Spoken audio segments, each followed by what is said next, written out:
సింహాచలం ఆలయంలో చందనోత్సవ వేళ గోడ కూలి 7 భక్తులు మృతి చెందిన ఘటనలో 6 అధికారులపై ఏపీ ప్రభుత్వం వేటు వేసింది. వీరిలో 2 ఇంజనీర్లపై క్రిమినల్ చర్యలకు ఆదేశించింది.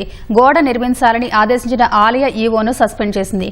గుత్తేదారుపై క్రిమినల్ చర్యలకు ఆదేశించడంతో పాటు బ్లాక్ లిస్టులో పెట్టింది. గోడ నిర్మాణంలో కనీస ప్రమాణాలు పాటించలేదని అధికారుల పర్యవేక్షణ లోపం స్పష్టంగా కనిపించినట్లు త్రిసభ్య కమిషన్ తన నివేదికలో వెల్లడించింది.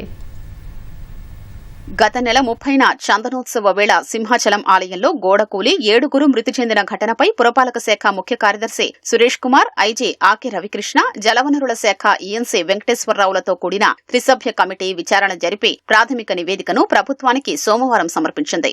గోడ నిర్మాణంలో లోపాలు, దానికి బాధ్యుల్ని పేర్కొంటూ చర్యలకు సిఫార్సు చేసింది.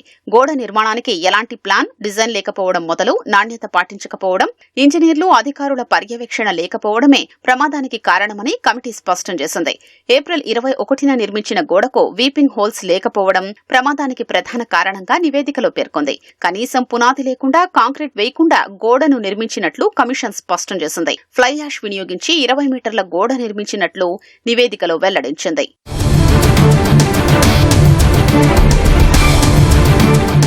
త్రిసభ్య కమిటీ నివేదిక ఆధారంగా సింహాచలం ఆలయంలో దుర్ఘటనకు కారకులైన వారిపై ప్రభుత్వం చర్యలు తీసుకుంది. దేవాదాయ, పర్యాటక శాఖకు చెందిన 6 అధికారులపై ప్రభుత్వం సస్పెన్షన్ వేటు వేసింది.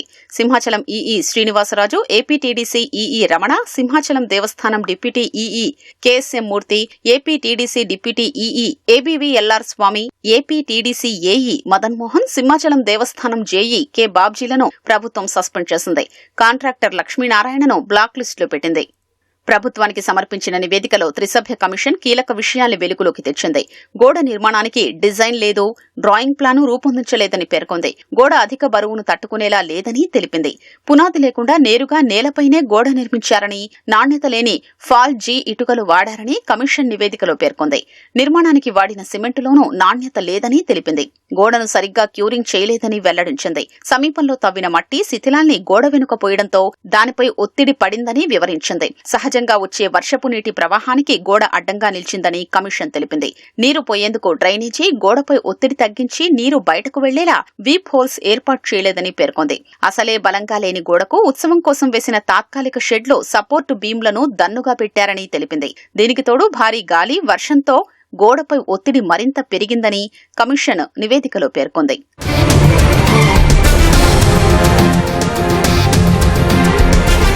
గోడ నిర్మాణం విషయంలో అధికారులు, ఇంజనీర్లంతా తీవ్ర నిర్లక్ష్యం చూపారని త్రిసభ్య కమిషన్ నివేదికలో స్పష్టం చేసింది. డిజైన్ రూపొందించకపోవడమే కాకుండా గోడ నిర్మాణానికి అంచనా, సూపర్విజన్ రికార్డులేవీ నిర్వహించలేదని పేర్కొంది. ఏపీ పర్యాటకాభివృద్ది సంస్థ, దేవాదాయ శాఖ ఇంజనీర్లు గోడ నిర్మాణాన్ని పర్యవేక్షించడంలో విఫలమయ్యారని తేల్చి చెప్పింది. అధికారిక అనుమతి, నాణ్యతా పరిశీలన లేకుండానే గోడ కట్టేశారని తెలిపింది. భక్తులు వెళ్లే మార్గంలో నిర్మించిన గోడకు ఇంజనీరింగ్ ప్రాథమిక సూత్రాలేవీ పాటించలేదని స్పష్టం చేసింది.